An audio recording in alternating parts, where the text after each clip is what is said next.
Alright, let's continue with the palm tree. As you can see, I've been busy creating these husk objects, and they're very low polygon representations of the husks. They're simply three-sided with no bottom in them, and we are going to be placing these objects as we create them up with the tree. It does not have to be a continuous net mesh in this case, but it will be one object when we get done with it.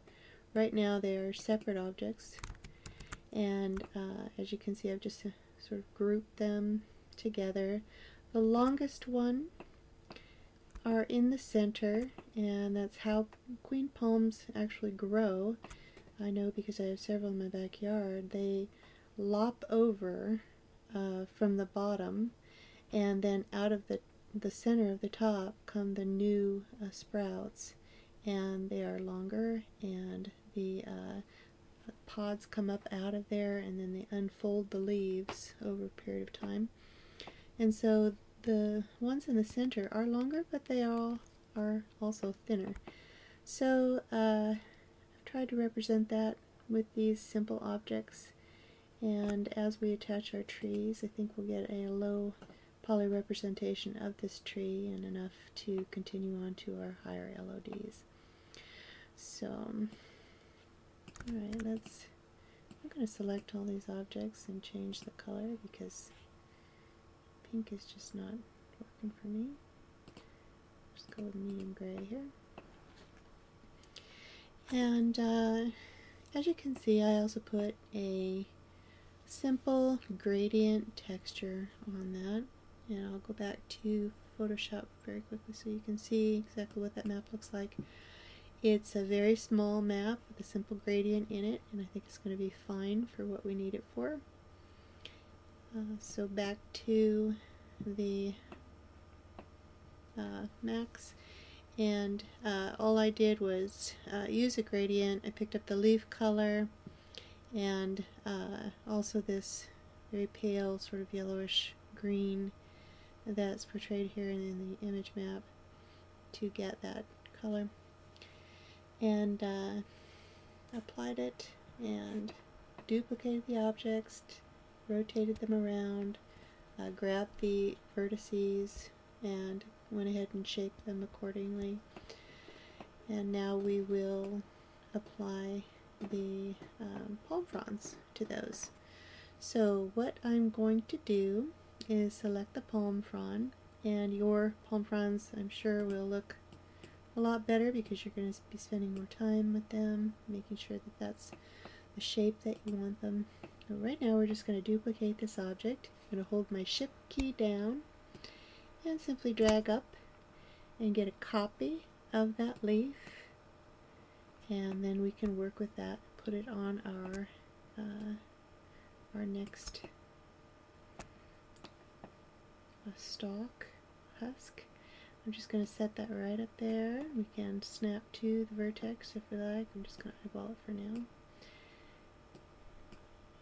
And then I'm going to go to T on my keyboard, top down view, and select rotate, and just spin it around. And because our pivot point is where we want it at the base of the frond, it's very easy to do. So as you can see, we're getting a little bit better representation of that queen palm. So I will pause here and allow you to continue working on your own tree. Continue my population of these leaves on this tree, and we will resume in just a few moments as we finish this LOD and go on to the next LOD. And remember, we are working smart, not as hard. By creating the lower LOD first, then we can simply iterate on that to get the little bit higher or mid-res LOD, and again continue to add polygons where we need them to perfect our highest LOD. So we actually are not creating 3 trees. We are simply creating one tree at a time and saving out iterations along the way in order to create our LODs, rather than creating 3 trees. Because they need to look very similar, the leaves need to be in the same place and generally the same shape. So as the eye of the game camera approaches them and they actually switch to a different LOD, there is reduced popping that you can see. Many times in games you will actually be able to see terrain or objects in the scene pop as the LODs change, and we want to try to prevent that from happening as much as possible. Alright, so I will continue with the leaves, populating the leaves, and we'll pick up with you in just a moment to complete this LOD and move on to the next. Alright, as you can see, I've populated the leaves on this tree now, and I can go back and push and pull verts to continue to shape the leaves differently for each palm frond there and get it looking the way that I want it. And once I have finished doing that, I'll go to the top of the stack, editable poly, and I'm going to be selecting on the trunk first because that has the pivot point at terrain level that we want to maintain, and then I'm going to just add or attach each one of these separate objects.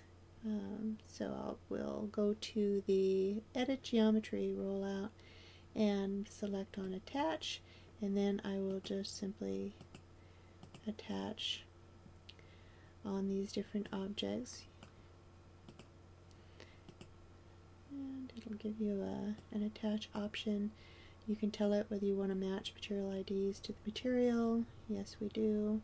We have a couple of other options also.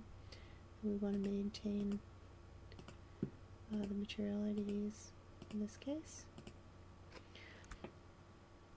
Make sure that you have all of your objects attached. One more. Alright, I'm going to move that around, make sure I have everything attached, put it back, and it is now one object. So if I select on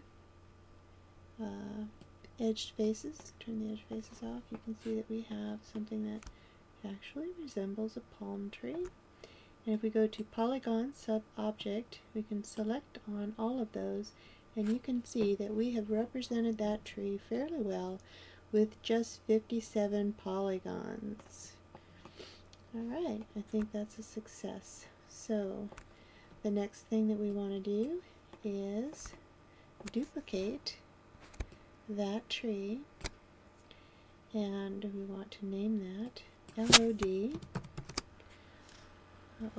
03, as that will be our lowest LOD. And we'll go ahead and put that out of the way. It will maintain our center pivot point. You can always put it back to 0, 0, 0, which we will need to do for export. And then what we can do is proceed by iterating on this tree, being careful not to move the fronds. We simply want to upgrade or subdivide these polygons and give it better shape, better quality of shape for that tree, and that will then become our next level of detail. Alright, so we will continue with that in our next capture.